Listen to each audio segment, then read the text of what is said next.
All right, what is up, ladies and gentlemen? Welcome back to another video. This is just going to be something quick because I get tons and tons of messages on Instagram, not quite on the daily, but very, very frequently, asking me questions in regards to my A3, just general questions that I thought I could just go ahead and answer in this video right here. So a lot of you ask what I think is good starting mods for mainly your A3, but this is going to apply for the GTI chassis as well as the A4 and the A5 as well, because a lot of this is going to apply to mainly the 2-liter TSI, FSI, TFSI that's going to be in your car specifically. So stick around, you're going to want to know what I think from my experience is going to be your top 3 mods that you're going to want to go ahead and install on your car. So let's jump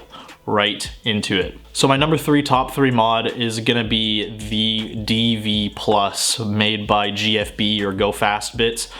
So this just kind of replaces, like, I have a video for it and I'll put the video like up in the whatever, like the link that you can click, that just replaces the piston and the diaphragm for the stock diverter valve, because these are super notorious for failing, and this is all around just like a really good performance upgrade to do, because the Go Fast Bits DV Plus upgrade, it isn't quite a direct swap in, but it does use the factory parts, so you're not going out and having to replumb stuff like a blow-off valve or anything else, like a forged blow-off valve, or it's not just a diverter valve spacer to make your car sound super cool. This actually has a functional use to it, and a lot of the diverter valves that have been made by Volkswagen, on top of being notorious for failing, are also really bad at holding boost at higher boost pressures. So not only is this a great mod to have for future-proofing your car for when you tune it and that kind of thing, it also just is a big upgrade above the stock component, and so you're not going to run into a diverter valve failure in the future, which leads to boosting issues, and you don't want that when you're in a turbocharged car.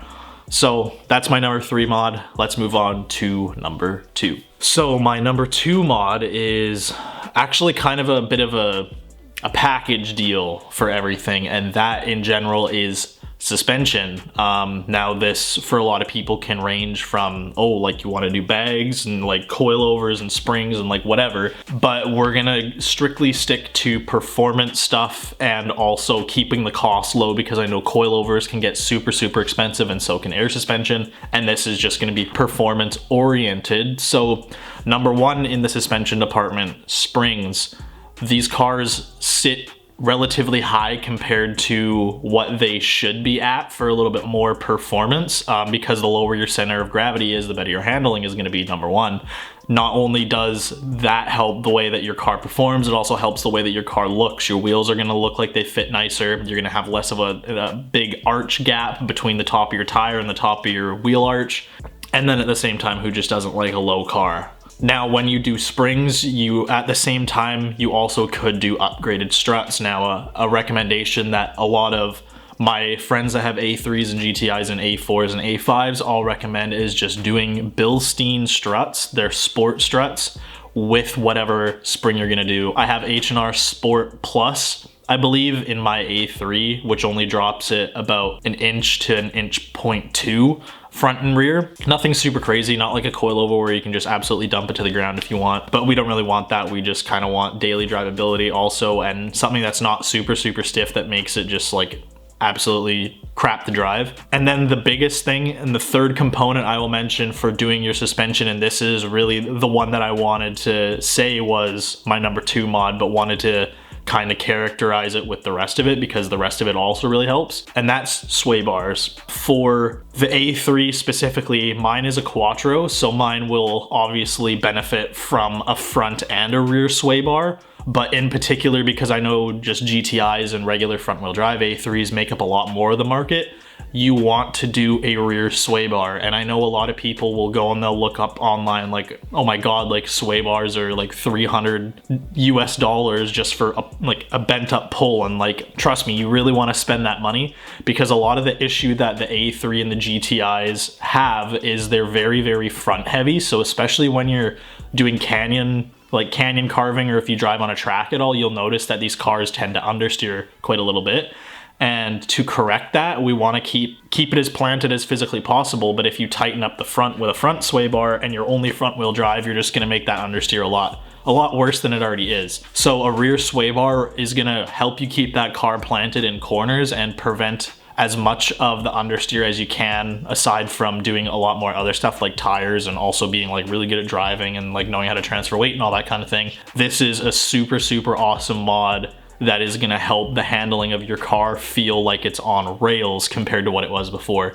So that's my next recommendation, and I will be doing a video on that in the future for front and rear, just so that we kind of cover both bases. So make sure you're subscribed for that, which will be obviously down below in the big red button. So that is my number 2 for my top 3 mods. Okay, so number one is also a 2-parter as well, but there's a little bit more to explain to this because some people are going to contradict what my number 1 is, but I definitely think that this is the most important mod that you can do to these cars. So my number 1 mod is a downpipe, but not just a downpipe. You also want to tune it with the downpipe, because no matter what, if you're completely stock and you put a downpipe in your car, whether it be a high flow cat or catless, you're going to have check engine lights and you will need to get tuned for that anyways. So the reason that I say you want to do a downpipe is because that is the big power maker for these cars, and a lot of